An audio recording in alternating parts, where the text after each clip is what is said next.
লাস্টে মেয়ের বিয়ে হয় টাকলার সঙ্গে আর যুবকটা এটা সব জায়গায় হয় না।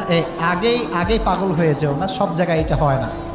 আর সব মেয়ে কিন্তু সরকারি টাকলা খোঁজে না, কিছু কিছু মেয়ে চরিত্রবান যুবকও খুঁজে বেড়ায়, ঠিক না? সবাইকে এক পাল্লায় মাপবেন না।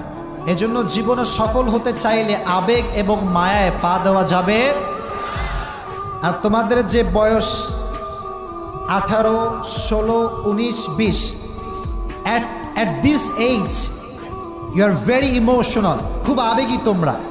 মনে রাখবা আমাদের যে চয়েস এটা আমাদের জন্য ভালো নাও হতে পারে। আমাদের জন্য কোনটা বেস্ট, কোনটা পারফেক্ট, এটা আমাদের চাইতে বেশি জানে একজন। আওয়াজ দিয়ে বলো তিনি কে? কোরআন থেকে শোনো, আল্লাহ বলছেন ওয়াসা আন তাকরাহু শাইআন ওয়া হুয়া খায়রুল লাকুম ওয়াসা আন তুহিব্বু শাইআন